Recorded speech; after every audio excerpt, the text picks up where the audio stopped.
extraordinariamente abençoada para a glória de Deus. Você tem Bíblia? Abra a sua Bíblia comigo, por favor. Glória a Deus, nós nos alegramos com isso. Atos dos Apóstolos, capítulo de número 16. Atos, capítulo de número 16. Vou pedir a vocês que peçam para os nossos obreiros, a equipe de eventos que está tão empenhada em fazer excelente, todas as pessoas que estiverem lá fora voltarem para dentro para assistirem a reunião conosco. Um obreiro bem carinhoso que puder chamar a todos com muito amor e muito carinho para assistirem o culto. Atos capítulo 16, eu leio convosco a partir do versículo de número 19. Atos capítulo de número 16, eu leio com vocês a partir do versículo de número 19. Os que acharam, por favor, digam amém. O texto sagrado diz assim: vendo os seus senhores que se lhe desfizera a esperança de lucro, agarrando em Paulo e Silas, o arrastaram para a praça à presença das autoridades, e levando-os aos pretores, disseram: estes homens, sendo judeus, perturbaram a nossa cidade, propagando costumes que não podemos receber, nem praticar, porque somos romanos. Levantou-se, pois, a multidão unida contra eles, e os pretores, rasgando-lhes as vestes, mandaram açoitá-los com varas, e depois lhes darem muitos açoites, os lançaram no cárcere, ordenando ao carcereiro que os guardasse com toda a segurança. Este, recebendo tal ordem, levou para o cárcere interior, para o cárcere, e prendeu os pés no tronco. Por volta da meia-noite, Paulo e Silas oravam e cantavam louvores a Deus, e os demais companheiros da prisão os escutavam. De repente, sobreveio um tamanho terremoto que sacudiu os alicerces da prisão. Abriram-se as portas e soltaram-se as cadeias de todos. E você diz amém. Olhe para mim por um instante. Meus queridos e eternos irmãos, mais uma vez estamos diante da presença do Senhor, bem como de sua palavra, e diante de nós há uma história extremamente conhecida dentro do contexto neotestamentário. Paulo está indo para a sua segunda viagem missionária. Paulo, sim, aquele mesmo Paulo que no capítulo de número 9 do livro de Atos, ainda não entregue a sua vida para Deus e não regenerado pelo Senhor, está pegando cartas a fim de matar aqueles que não negassem a Jesus. Sim, aquele Paulo que pegou cartas a fim de assassinar aqueles que não negassem ao nome do Senhor, agora está em uma viagem missionária. Pastor, mas o Paulo assassino? Sim, o Paulo assassino, que Atos 9 chama de Saulo, e que na verdade nunca teve o seu nome transformado, como alguns dizem, porque ele tem uma dupla cidadania, ele é romano e ele é judeu. Ele na verdade adota o nome de Paulo quando começa a pregar o evangelho, para ter portas abertas para todos aqueles que não aceitavam o evangelho. Mas esse Paulo, que Atos capítulo de número 9 diz que pega cartas e que vai em direção à rua direita, porque na cidade de Damasco há uma igreja que está crescendo.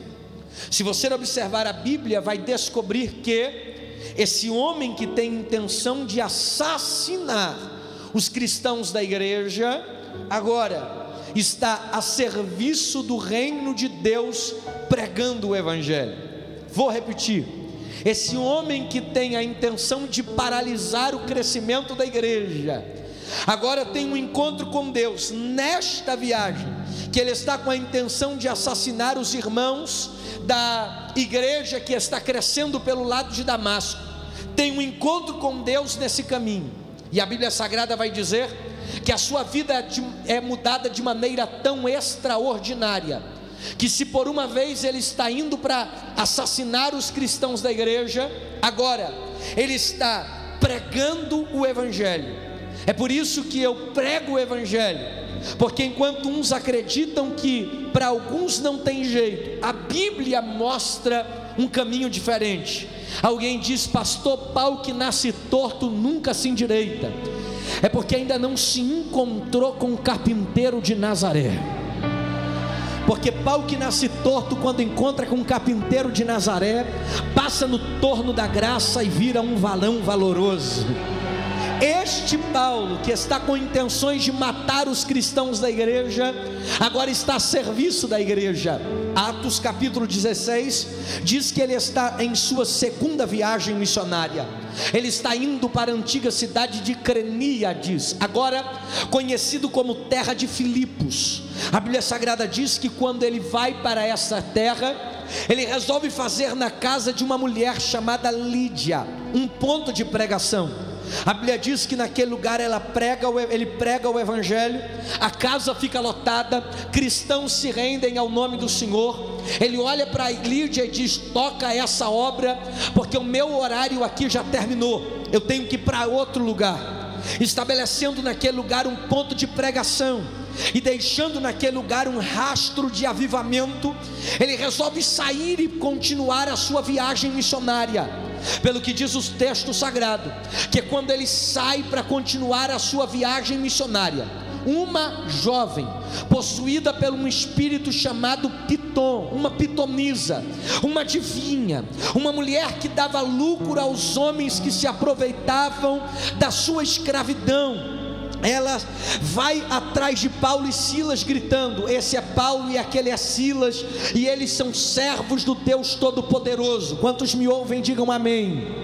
A Bíblia Sagrada diz que, cansado daquelas séries de repetições, o apóstolo Paulo toma da autoridade que o Senhor outorgara sobre a igreja em Marcos capítulo de número 16, a partir do versículo 15, quando ele diz: ide por todo mundo, pregai o Evangelho a toda criatura, os sinais seguirão os que creem, em meu nome expulsarão os demônios.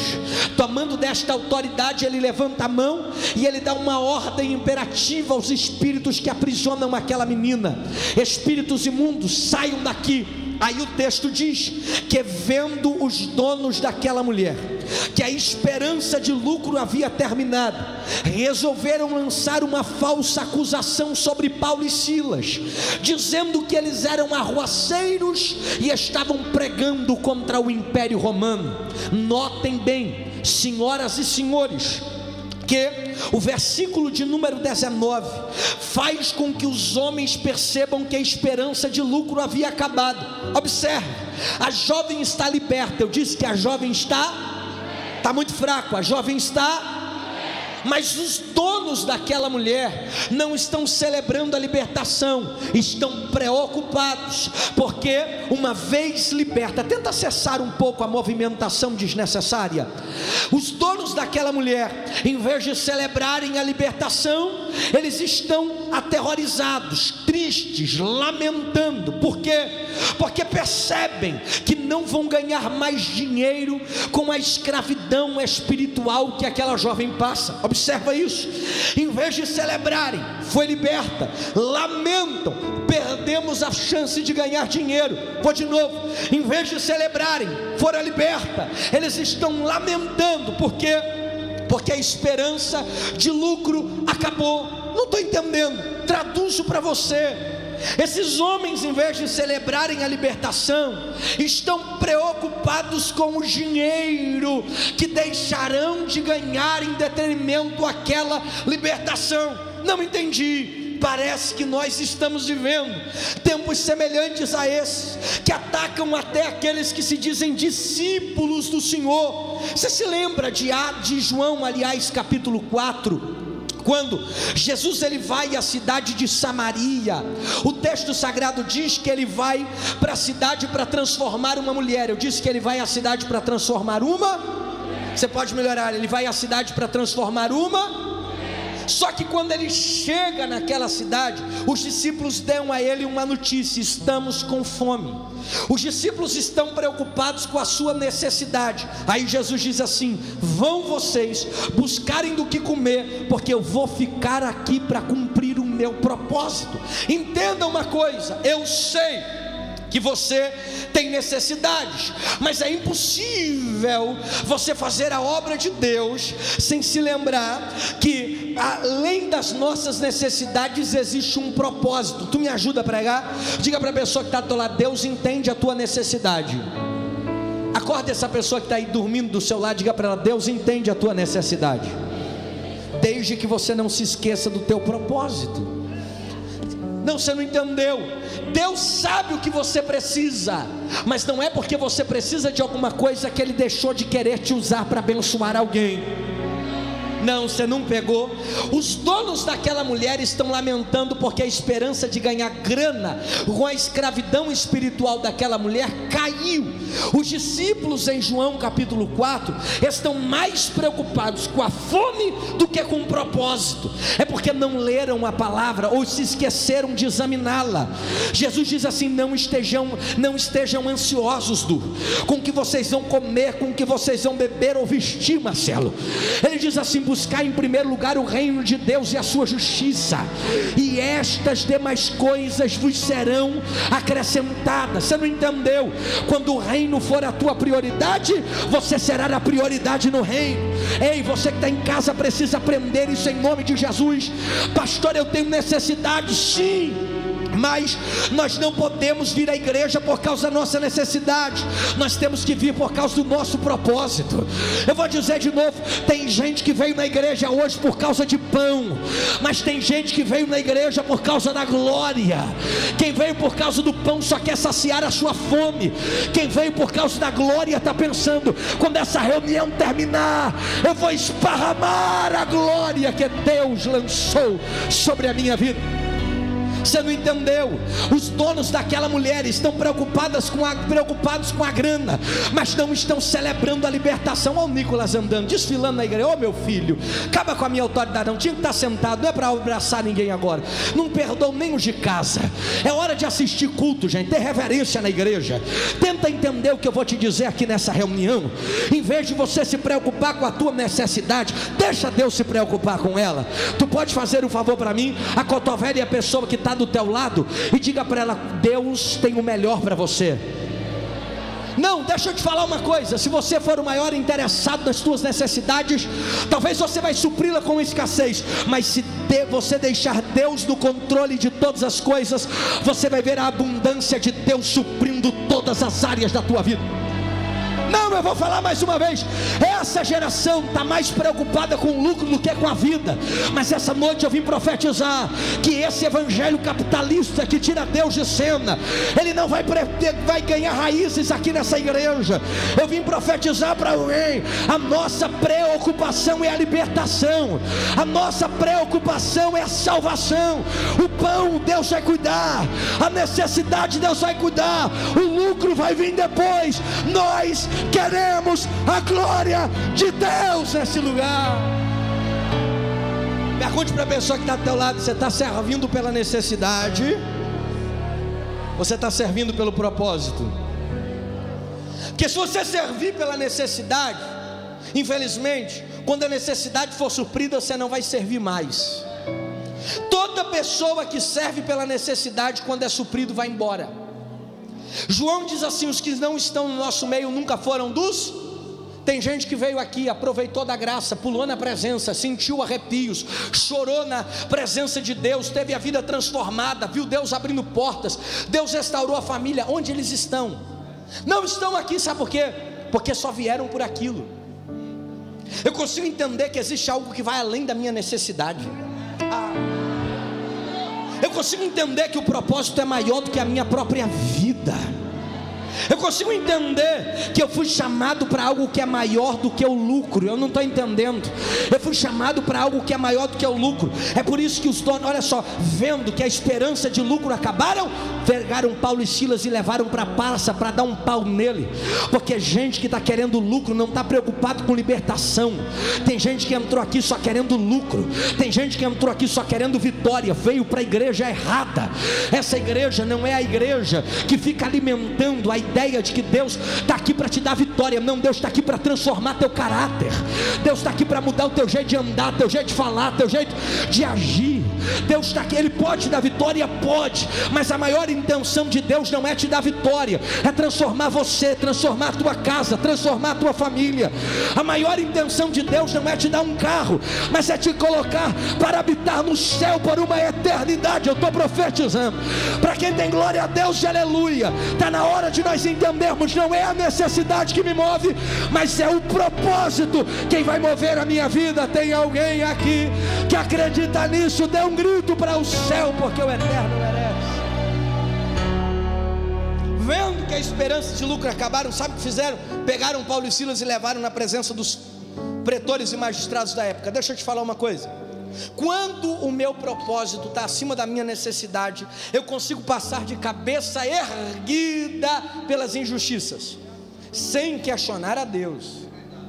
Porque não basta passar pela injustiça, tenho que passar de cabeça erguida, sem questionar o Deus que permitiu a injustiça. De maneira que eu vou passar pela injustiça entendendo, não sei o porquê que está acontecendo, mas se Deus permitiu, Ele está no controle de todas. Porque o homem guiado pelo Espírito é como folha no vento, não sabe de onde vem nem para onde vai, mas ele tem a segurança, Deus está no controle. Eu estou pregando para a gente que está sendo caluniado aqui. Eu estou pregando para a gente que está sendo injustiçado aqui nessa casa. Eu estou pregando para a gente que não está vivendo aquilo que você desejaria viver. Agora escuta, o fato de eu não viver aquilo que eu desejaria viver também não vai fazer com que eu deixe de viver para Cristo. Você precisava crescer com essa palavra hoje.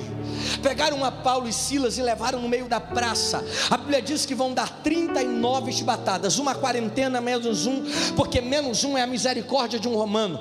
Paulo e Silas podiam gritar naquela praça. Paulo poderia dizer: sou um cidadão romano. Havia uma lei chamada Lei Pórcia, que foi descrita por um homem chamado Pórcio Laeca, que dizia que qualquer cidadão romano, se gritasse sou cidadão romano, ele não poderia apanhar em uma praça, e ele não poderia ser condenado por uma praça pública. Teriam que se reunir em um tribunal e votarem por centúrias o seu futuro. Paulo e Silas não recorrem, ou Paulo pelo menos não recorre ao seu direito. Por que não? Porque ele entende, a justiça de Deus é maior do que a justiça do homem. Não, vou falar de novo. Por que não? Porque eles entendem, a justiça de Deus, ela sempre vai prevalecer sobre a injustiça do homem. Alguém tem um grito de glória para dar na igreja? Tenta entender o que o pastor Patrick vai te ensinar. Escuta isso aqui. Paulo é levado à praça pública injustiçado, mas ele não vai negar a Jesus. E por quê, pastor? Porque a sua convicção é maior do que a sua dor. Quando é que você vai amadurecer ao ponto da sua convicção ser maior do que a sua dor? Porque tem gente aqui que só é convicto em Deus quando tudo dá certo. Eu preciso ter uma convicção em Deus de acordo com o que a Bíblia diz. Eu preciso ter uma convicção de Deus que vai sobrepor aquilo que eu estou vivendo. Porque cristãos também enterram pessoas. Porque cristãos também ficam doentes. Porque cristãos também morrem de doença. Porque cristãos também ficam desempregados. Porque cristãos também passam por humilhações. Esse não é o evangelho que você tem ouvido por aí, mamão com açúcar, ou água com açúcar, que vai dizer para você: vem para cá que você não vai passar luta. Não, eu nem sei como é que essa casa fica tão lotada comigo pregando tantas verdades. É porque eu acredito que está surgindo uma geração que está querendo algo a mais de Deus. Eles estão aqui hoje. Não, quem quer algo a mais de Deus, levante a mão. Uremaia cando. Eu não estou entendendo, pastor, onde você está querendo chegar. Esses caras têm uma convicção que sobrepõe a sua situação. Eu estou profetizando uma convicção que vai sobrepor a sua situação. Não. Está na hora de você dar segurança ao céu. Está na hora de você ser um cristão na terra que diz: se Deus abençoar, vou servir. Se não abençoar, estou aqui servindo a Ele para o que der e vier. Tem alguém comigo nessa? Dá um grito de glória. O apóstolo Paulo e Silas vão apanhar no meio da multidão. Escuta, a Bíblia diz: e as multidões se levantaram contra ele. Você sabe por quê? Porque servir a Deus é levantar contra mim multidões que vão tentar oprimir a minha decisão. Agora tu pode fazer um favor para mim? Diga para a pessoa que está do teu lado, diga: a multidão não vai fazer eu voltar atrás. Você já viu quando você vem para Jesus, uma multidão de amigos, uma multidão de parentes, uma multidão de gente que andava contigo na noite da cervejada, uma multidão de pessoas que gostavam de ir para a balada contigo, começam a tentar dizer que você está errado naquilo que você decidiu. Mas eu estou profetizando em nome de Jesus, que essa multidão não vai ser capaz de quebrar com a tua convicção. Vou falar de novo: a multidão não vai mudar a minha convicção. Eu conhecia Jesus, eu senti a presença dele, eu provei da graça. Essa multidão pode gritar, pode me condenar, pode me prender, mas não vai acabar com a minha convicção.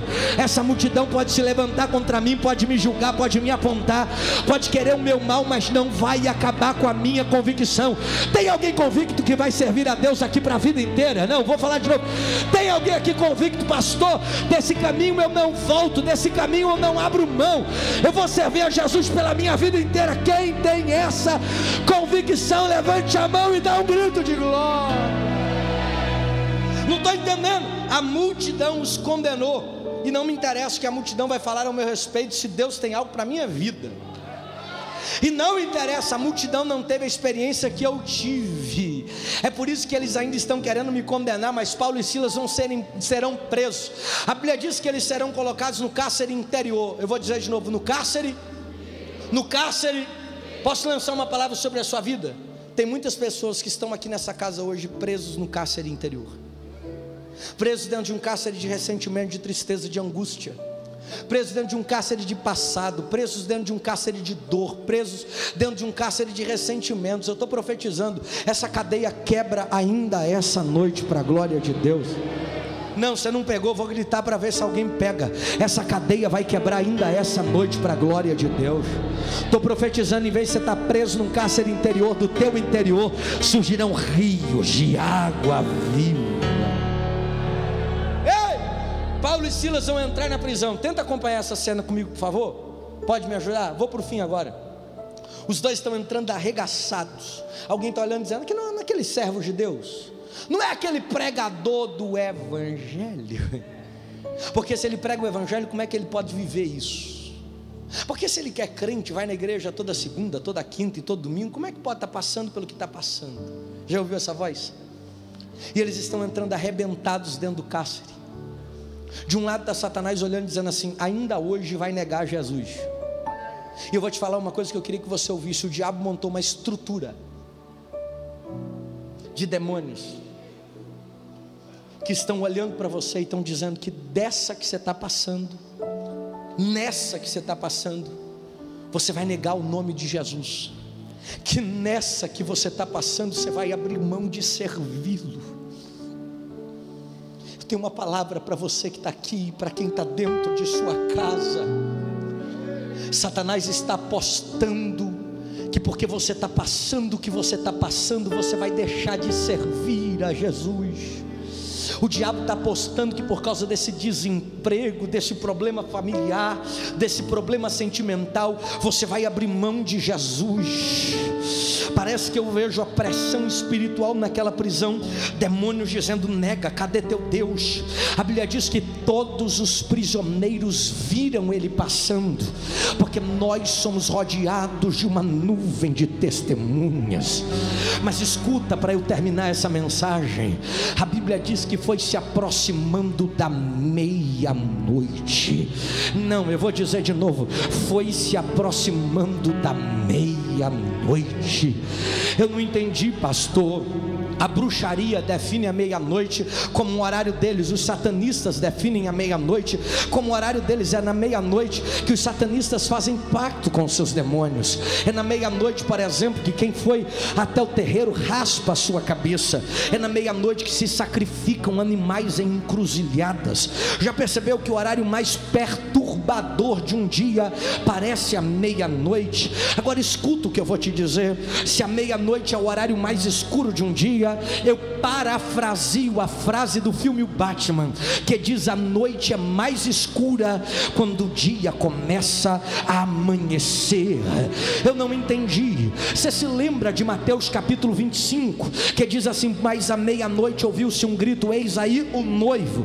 A meia-noite dentro de um relógio escatológico aponta para a hora que Jesus vai voltar. Vou dizer de novo: a meia-noite na escatologia parece ser a hora que Jesus vai voltar. Não a meia-noite do relógio Cronos, mas a meia-noite do Kairos, a meia-noite dos tempos proféticos. Ele diz: é no limite da escuridão.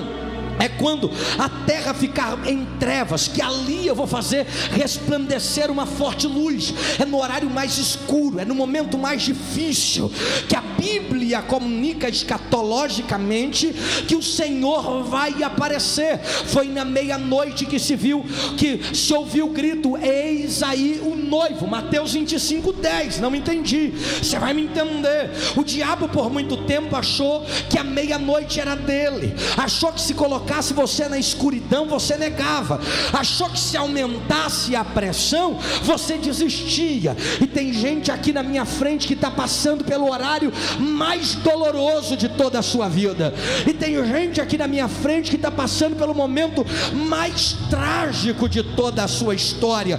Mas você me empresta o teu ouvido, e depois de ouvir o que eu vou te dizer, me empresta a boca para adorar a Deus, porque escuta o que eu vou te dizer. Deu meia-noite, o diabo está olhando e está dizendo: vai negar Jesus. O diabo está olhando e está dizendo: vai abrir mão de servir a Deus. Eles estão arrebentados, pés presos, amarrados em um tronco, cárcere preso, estão acorrentados. Mas a Bíblia diz que quando chegou perto da meia-noite, eu ouço um barulho na prisão. Paulo diz: paz do Senhor, irmão Silas. Silas diz: paz do Senhor, irmão Paulo. O irmão Silas está me dando uma vontade de cantar. Essa é a geração que eu amo. O irmão Paulo está me dando uma vontade de orar. Aí a Bíblia diz assim, olha: e perto da meia-noite, Paulo e Silas oravam e cantavam e oravam, oravam e cantavam e oravam, oravam e cantavam e oravam. Você não entendeu? Eu vou traduzir para você.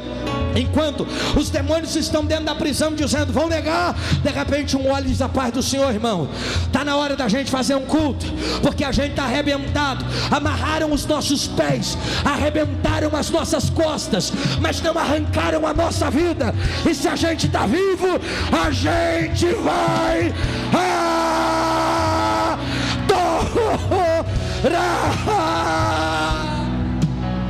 Não levante a mão para adorar a Ele, levante a mão para adorar a Ele. Eu não estou entendendo, pastor, aonde você está querendo chegar. Aqui, o erro do diabo é que te prendeu, o erro do diabo é que te judiou, o erro do diabo é que te maltratou, mas Ele te deixou vivo. E a Bíblia diz no livro de Jó: ainda que a árvore esteja cortada ao cheiro das águas, ela brotará. O erro do diabo é esse: bateu, mas deixou vivo, prendeu, mas deixou vivo. Todo mundo passa por uma meia-noite. Sacode essa pessoa que está do teu lado e diga para ela: todo mundo passa por uma meia-noite. Diga para ele, vai: todo mundo passa por uma meia-noite. O que é meia-noite, pastor? É horário de choro sem lenço, é horário de solidão sem amigo, é horário de fome sem comida, é horário de sede sem água, é horário de solidão sem ligação. Agora escuta o que eu vou te dizer. Olha para a Bíblia, nos 66 livros da Bíblia Sagrada tem alguém passando por uma meia-noite. Se você perguntar para Abraão: Abraão, passou por uma meia-noite? Ele vai dizer: passei 25 anos esperando uma promessa, estava trancado numa tenda, já estava desistindo de tudo, mas na minha meia-noite eu resolvi abrir a tenda, contar as estrelas do céu, a areia da terra, entender que Deus tem mais para a minha vida. Miriam já passou por uma meia-noite já, Patrick. Como é que foi? estava passando por dentro do mar, olhava para trás, os cavalos e cavaleiros de Faraó vinham atrás de mim. E o que você fez, Miriam? Na minha meia-noite, saquei o tamborim e adorei ao Senhor, dizendo: só o Senhor é Deus. Davi já passou por uma meia-noite, para Davi, já. E aí o que você fez? Na minha meia-noite, meus soldados estavam sob ataque. Eu estava perseguido, tinham tomado meu trono, eu estava no meio do deserto, mas resolvi adorar ao Senhor, dizendo: Ele é o meu pastor e nada me faltará. Deitar-me faz em verdes pastos e guia-me às águas tranquilas. Já passou Sadraque, Mesaque e Abednego por uma meia-noite já. Na minha meia-noite tocou a trombeta, mas eu não me dobrei diante da estátua. E o que aconteceu? Me jogaram na fornalha de fogo. E aí, Sadraque, e aí, Mesaque, e aí, Abednego, e aí que naquela noite o dono da festa entrou na fornalha, arrebentou as cadeias e estávamos dançando naquele lugar. Já passou por uma meia-noite, Ezequiel, já. E aí, Ezequiel, como é que foi? Era um vale de ossos secos, representava Israel. E o que você fez, Ezequiel? Eu resolvi profetizar, e o vale se levantou e virou um exército poderoso. Jesus, e na meia-noite o que o Senhor vai fazer? Se Ele pudesse, diria: arrebatarei a minha igreja. Meia-noite, fica de pé para eu terminar contigo de pé, vai. Aqui eu termino. Meia-noite.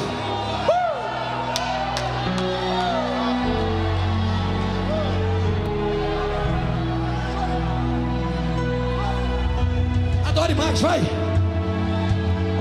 Essa é a resposta, Satanás, que nós temos.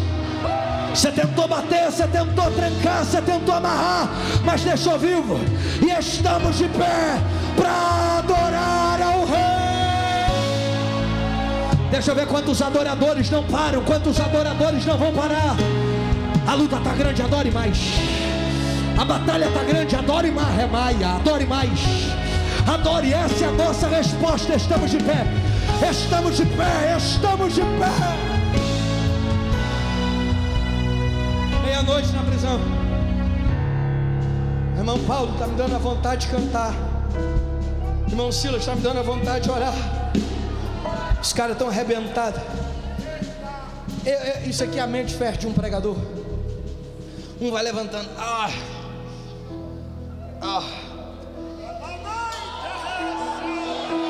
Todo arrebentado. Então louve, simplesmente louve. Tá chorando, louve. Levante a mão para cantar isso. Vai. Precisando, louve. Tá sofrendo, louve. Não importa, louve. Seu louvor invade o céu. Escuta. O salmista disse que a adoração de um santo chega ao trono de Deus com o aroma de incenso suave. De repente Deus começa a sentir o cheiro daquela adoração. Vamos mandar incenso para o céu hoje? Me ajuda? Você pode me ajudar a queimar incenso? Levante a mão e vamos queimar incenso aqui, vai. Me ajuda a queimar incenso. Vai, enche esse lugar de adoração, vai. Eu estou te dando um minuto para você adorar a Ele. Eu estou te dando um minuto para você adorar a Jesus. Eu estou te dando um minuto para você mostrar que o teu problema não calou a tua voz. Eu estou te dando um minuto para você mostrar que a tua perseguição não matou a tua fé. Eu estou te dando um minuto para você mostrar que o problema que está acontecendo na tua casa não fez que a tua voz se calasse. Se você está em casa, adore também. Se você está aqui, adore, adore. Oremaia, cando raia. Encha, encha, encha esse lugar. Queime adoração nesse lugar. Queime adoração nesse lugar. Receba, Senhor, do teu trono a adoração desta mulher, a adoração desse homem, a adoração dessa igreja.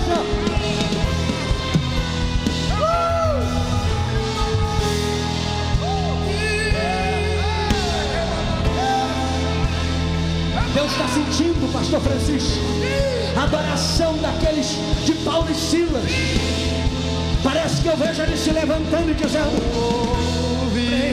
abrindo o caminho, quebrando as correntes, tirando os espinhos, ordena os anjos pra contigo lutar. Ele abre as portas pra ninguém mais fechar. Ele trabalha pra quem nele confia, caminha contigo de noite ou de dia. Erga suas mãos, sua bênção chegou. Comece a cantar com muito louvor, com muito louvor, com muito louvor, com muito louvor, com muito louvor, com muito louvor, com muito louvor. A Bíblia diz assim: olha, o homem carnal discerne coisas de maneira carnal, mas o homem espiritual analisa as coisas do ponto de vista espiritual. Acredita nisso? Tudo que está acontecendo na tua vida está acontecendo para que você retroceda das suas decisões. Mas eu levanto a minha mão e eu profetizo que será inegociável a tua adoração. Não, vou dizer de novo: a tua adoração será inegociável. Eu estou levantando as minhas mãos e eu estou profetizando para terminar essa reunião, que Deus te encha, que Deus te cubra. Lembra do que o pastor pregou aqui hoje? O erro do diabo foi que bateu, que prendeu, que surrou, mas não matou. E se a gente está vivo, nós vamos adorar Jesus com tudo que nós temos. Levante as duas mãos e deixa eu orar por você, Pai. Há pessoas aqui que estão apanhando tanto, há pessoas aqui que estão sofrendo tanto. A gente aqui, meu Pai, que já foi tão surrado por essa vida. Mas eu preciso te pedir no dia de hoje, que o Senhor fortaleça os teus filhos, porque a tua palavra diz que o cavalo se aparelha para a guerra, mas do Senhor é a nossa vitória. Há mães, há pais, há famílias tão sofridas aqui hoje, mas eu coloco os teus filhos debaixo da tua proteção, porque quando Paulo e Silas adoraram, houve um terremoto, e as portas se abriram, e as cadeias se quebraram. E aqui vai uma palavra: nenhuma corrente que prende a tua casa, a tua vida, vai permanecer forte o suficiente para te prender. Eu levanto as minhas mãos e eu profetizo esse efeito: haverá um terremoto sobre a tua vida, haverá um terremoto sobre a tua vida, um terremoto dentro do nível da impossibilidade. Alguém diz: não tem jeito, mas Deus está mandando um terremoto para libertar a você e a sua casa, em o nome de Jesus. Quem crê nisso, dá um aplauso bem forte a Jesus.